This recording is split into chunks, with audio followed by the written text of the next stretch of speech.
వాళ్ళే నాకు ఇన్ఫ్యాక్ట్ అసలు నాకే చాలామంది అక్కడి నుంచి ఫోన్ చేసి ఎందుకు సార్ పని వాళ్ళు సన్నాసాలు మీరు ఎందుకు సార్ మీరు ఢిల్లీలో కూర్చున్నా నెగ్గించే బాధ్యత మాది అనే నాకు వందల కొద్ది ఫోన్లు వస్తున్నాయి.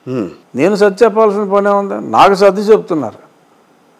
అసలు మీరు రావాల్సిన పనే లేదు సార్ అని. వెళ్ళాల్సిందే కదా. నేను వెళ్తున్నా. ఓకే, నేను ఈ పండగకి వెళ్ళాలనుకున్నాను, వెళ్తున్నా అంతే తప్ప ఎవరికి దాంట్లో రాజకీయ కారణాలు ఏం లేవు. ఏముంటుంది, రాజకీయ కారణం ఉండే ఉంటుంది డెఫినెట్గా. ఎందుకంటే మళ్ళీ ఎన్నికలు వస్తున్నాయి కదా. అది ఓకే, మళ్ళీ ఎన్నికలు వస్తున్నాయి కదా. మీరు ఎంత కరెక్ట్గా ఎంత గట్టిగా మాట్లాడినా నిజాన్ని మాత్రం చాలా చక్కగా ఒప్పుకుంటారు. నేను అబద్ధం చెప్పనే బాబు, నాకు అబద్ధం చెప్పాల్సిన అవసరం లేదు, నేను నిజమే చెప్తాను. 4 వైఎస్ఆర్ కాంగ్రెస్ పార్టీలోకి వచ్చినప్పటి నుంచి నిజాలే మాట్లాడుతున్నారు, వాస్తవాలే బయటికి తీస్తున్నారు. ఇవాళకి వాస్తవంతోనే రఘురామకృష్ణరాజు గారు ముందుకెడుతున్నారు. నేను నిజం మాట్లాడతాను, నిజమే మాట్లాడాను, జరిగిన విషయాలే చెప్పాను, జరగని ఏమీ చెప్పలేదు. అతను చేసిన తప్పుల్ని చెప్పాను, ఇలాంటివి చేయొద్దు అని చెప్పా. కొన్ని సరి చేసుకున్నారేమో తెలియదు నాకు. మేజర్ మీరు చెప్పిన తర్వాత కనిపించిందా మీకు అసలు ఎక్కడన్నా ప్రభుత్వంలో? అక్కడక్కడ కనిపించిందని కొంతమంది చెప్పారు నాకు, నాకైతే పెద్దగా కనపడలేదు. కానీ కొంతమంది అన్నారు మీరు చెప్పిన తర్వాత కొన్ని అయ్యో సరి చేసుకున్నారని అన్నారు.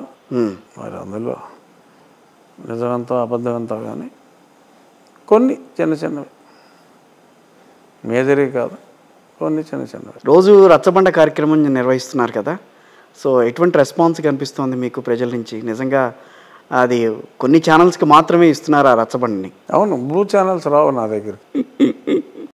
మీరు అడిగారా పోనీ ఆ ఛానల్స్ రమ్మని? నేను వాస్తవాలు మాట్లాడుతున్నాను, నా దగ్గరికి వచ్చి నిజంగా తెలుసుకోండి, నిజాలు తెలుసుకోండి అని. అది బ్లూ ఛానల్ అని తెలిసిన తర్వాత నేను ఎందుకు రమ్మనాలి? అది బ్లూ ఛానల్, వాళ్ళకి ఫండింగ్ సజ్జల రామకృష్ణారెడ్డి దగ్గర నుంచి వస్తున్నాయి, వాళ్ళకి డైరెక్షన్ సజ్జల రామకృష్ణారెడ్డి దగ్గర నుంచి వస్తున్నాయని చెప్పి తెలిసిన తర్వాత నేనేమన్నా ఫూల్నా అని పిలవడానికి? ఎందుకు? మీరు వాళ్ళని బ్లూ ఛానల్స్ అంటారు, వాళ్ళేమో పచ్చ మీడియా అని అంటారు. నేను కాదని లేదు, వాళ్ళు అలా అంటారు. రాష్ట్రంలో ఈ రకమైన వైఖరి ఎప్పుడు పోదా? ఇంకా వద్దాం, నెక్స్ట్ ఎలక్షన్స్ తర్వాత బ్లూలన్నీ కూడా ఎల్లోగా మారిపోతాయేమో. కుల రాజకీయాలు లేకుండా ఆంధ్రప్రదేశ్ ముందుకు వెళ్ళలేదా? కుల రాజకీయాలు పెద్ద ఐ డోంట్ థింక్. పక్కన తెలుగు రాష్ట్రంలో లేనిది అక్కడ కుల రాజకీయాలు పెంచి పోషిస్తున్నారు కొంతమంది రాజకీయ నాయకులు, కావాలనే పెంచి పోషిస్తున్నారు వాళ్ళ స్వార్థం కోసం అని చెప్పే విషయంలో మీరు ఇచ్చే సమాధానం? కుల రాజకీయాలు నెక్స్ట్ ఎలక్షన్ తర్వాత పెద్దగా ఉండవని అంటే ఎవరు ఇప్పటి వరకు దాన్ని ముందుకు తీసుకొచ్చారని మీ ఉద్దేశం? No comment. చాలా ముక్తసరిగా ఆన్సర్ ఇస్తున్నారు. కొన్నిసార్లు ముక్తసరిగానే ఉండాలి. సో రాజకీయ ముఖ చిత్రం రేపు రాబోయే 2024లో మీరు కోరుకున్నట్ట మీరు అనుకున్న పార్టీనే గెలుస్తుందనేది, మీ కూటమి గెలుస్తుందనేది మీ ఉద్దేశం? ప్రజల ఉద్దేశం. అది మళ్ళీ అదే చెప్పారు మీరు. అలా కాదు, అంటే వాళ్ళు ఎందుకు వేయాలి, ఆ పార్టీకే ఎందుకు వేయాలి, ఆ కూటమికే ఎందుకు వేయాలి అనేది ఇక్కడ.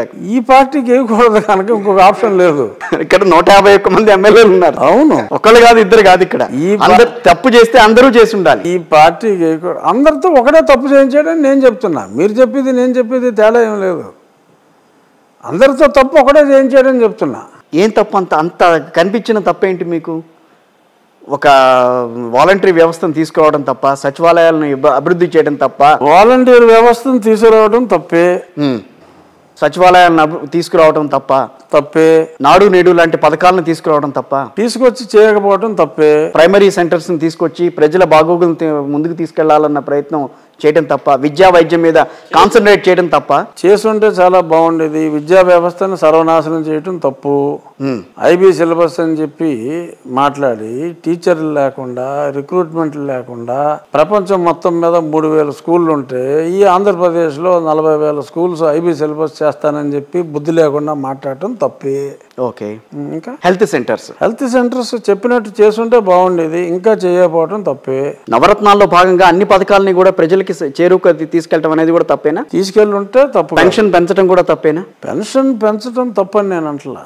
పెన్షన్, ఆరోగ్యశ్రీ లాంటి పథకాన్ని విస్తృతం చేయడం కూడా తప్పేనా? ఆరోగ్యశ్రీకి పెంచాను అని చెప్పి అసలు పేమెంట్లు హాస్పిటల్కి ఎగ్గొడతాం తప్పు. మెడికల్ కాలేజీలు మరిన్ని తీసుకురావడం కూడా తప్పేనా? తీసుకొస్తానని చెప్పి ఒకటి కూడా ఇనాగరేట్ చేయకపోవడం తప్పు. 4 ఏళ్లలో అన్ని అభివృద్ధి అంటే అన్ని నిర్మాణం జరగదు కదా అంత పెద్ద ఎత్తున. మరి అమరావతి కట్టాలంటావు కదా 3 ఏళ్ళలో, మా పాలకొల్లో మెడికల్ కాలేజ్ అన్నారు, ఇప్పుడు వచ్చి కనీసం ఫౌండేషన్ స్టోన్ కూడా లేదు అక్కడ. అది మీ వైఫల్యం కిందకు వస్తుంది.